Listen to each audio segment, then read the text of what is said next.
Hey, what up, everybody? This is Jay Chitown coming back with another exposure. And today I'm going to be talking about, does the Bible and Jesus really exist? Is it fake?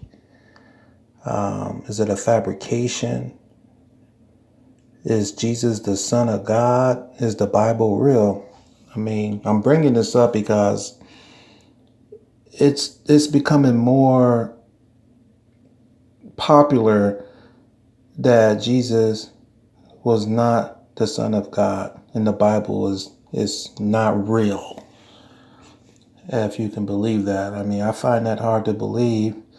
So just like the clone theory, which I found ridiculous as well, let's explore it, because it seems that the growing numbers of people not believing that the Most High had a son, and also the Bible, the numbers are growing.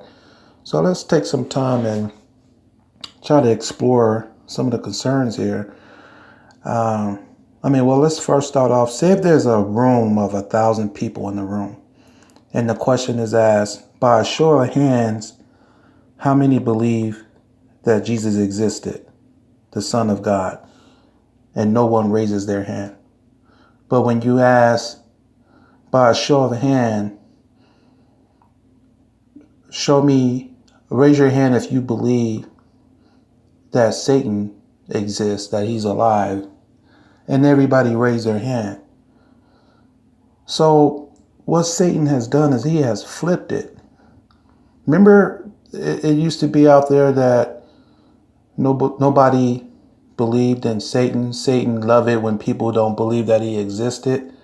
Well, that's flipped now. He wants people to believe that he exists, and Jesus is a fabrication. He's a lie. I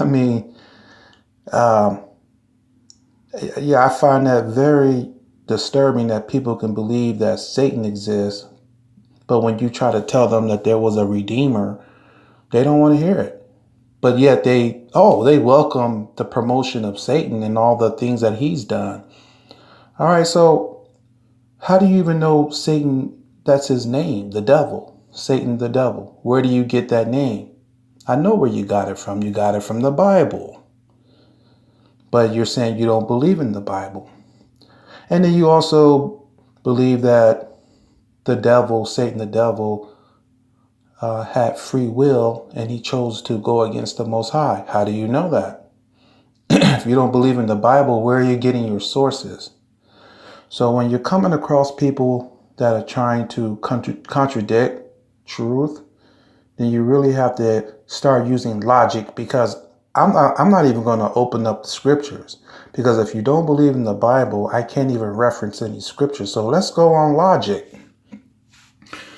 So if you look here, I have a connect the dot game, and this appears to be a bear.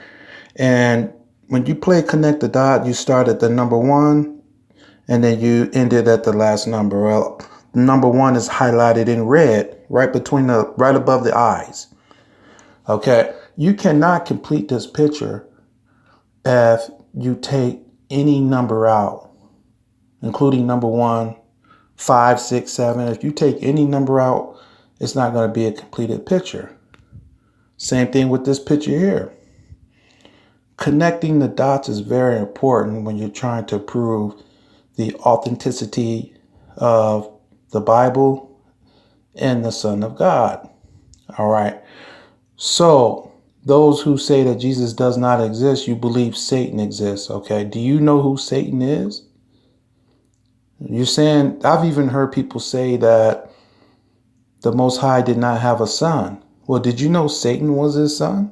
And all the demons that were misled by Satan were all sons of the Most High.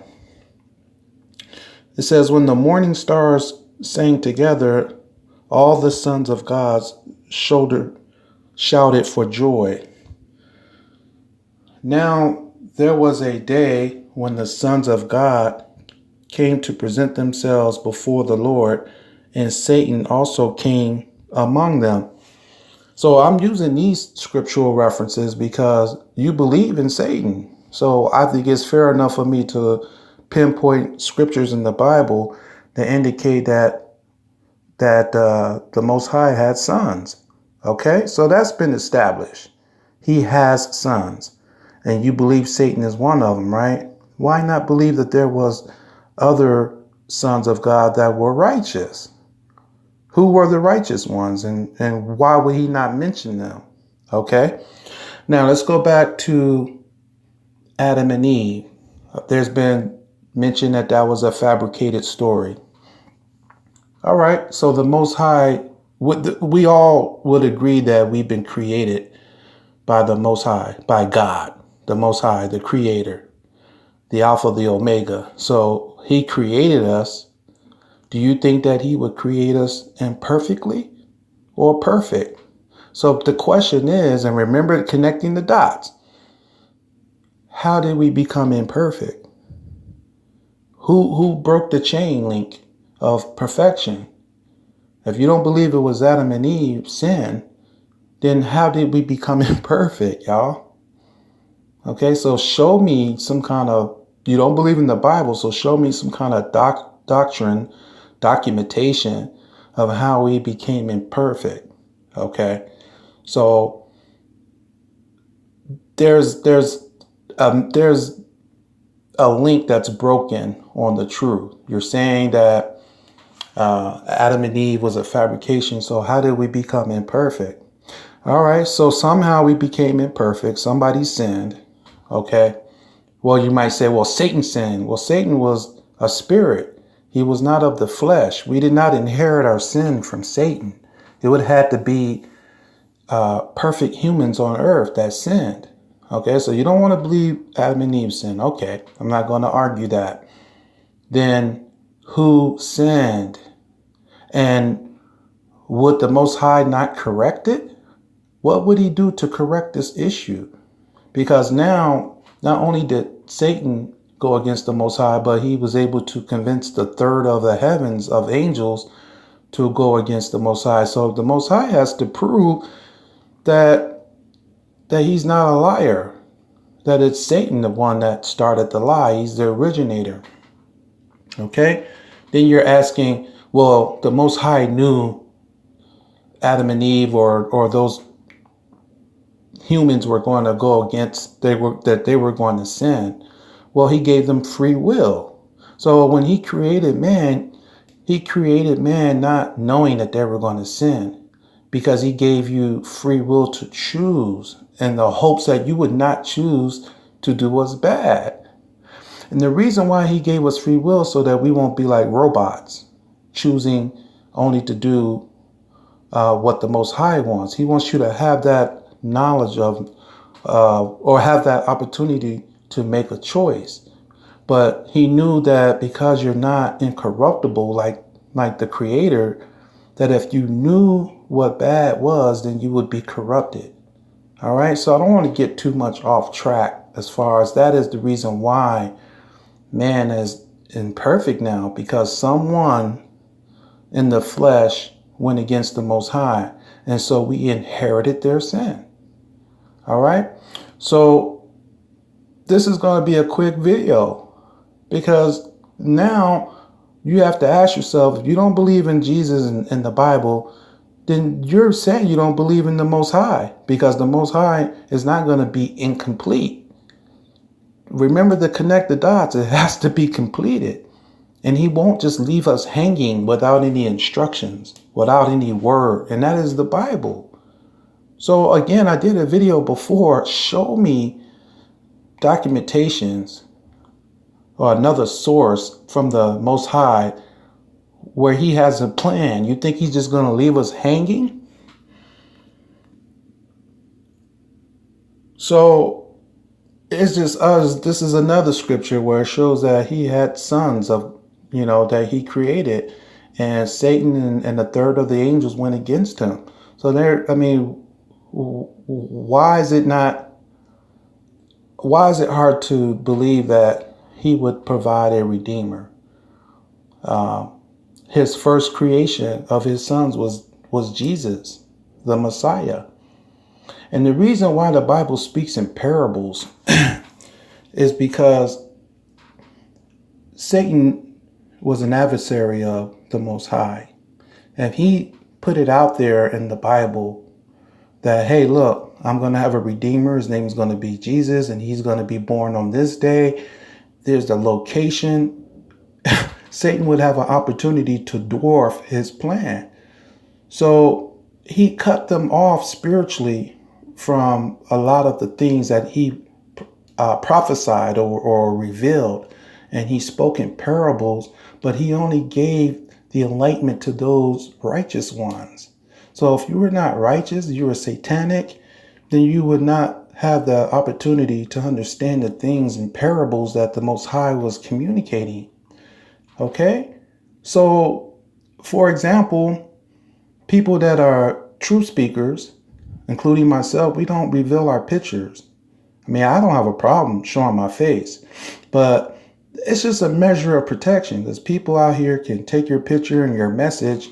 Next thing you know, they're trying to get you fired at your job, or they're trying to blackmail you, or trying to misconstrue what you're saying.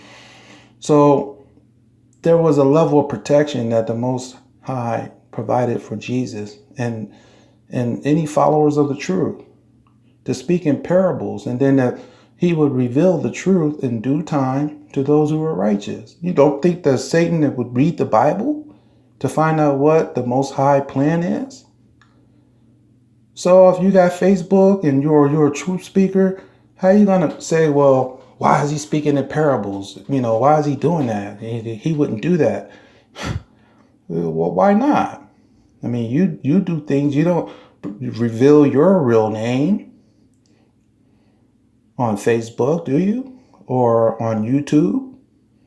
Because you want to have a level of protection to get your word. That's what's important, getting that truth out. Okay, we're not at will to give out that information. So I'm waiting for a rebuttal from anybody who wants to answer my question. Then what source or what is God's plan? I think Drake got a song out there, God's plan. What is his plan? Man, he's not just going to leave us hanging. He's not a God of incompleteness. He's complete. And then if you come at me logically, I'll be able to digest what you're going to say, and then I'll reply back to you. But in the meantime, I mean, show me.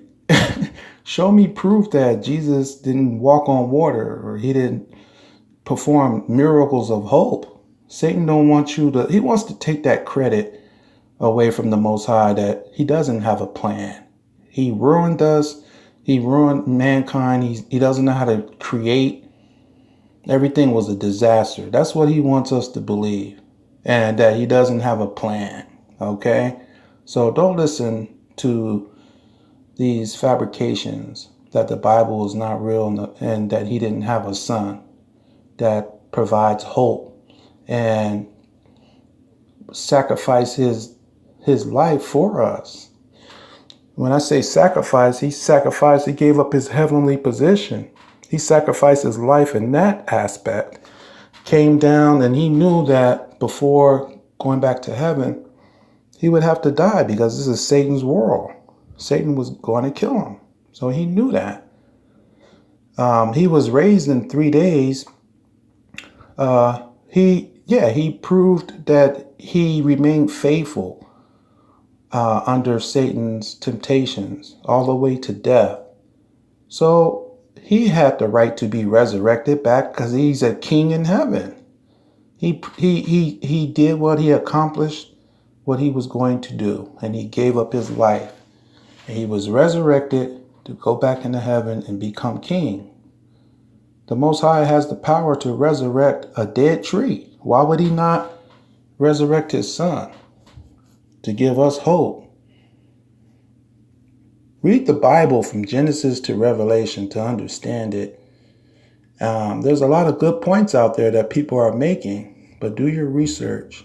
Jay Chitown, signing out. Anybody want a rebuttal?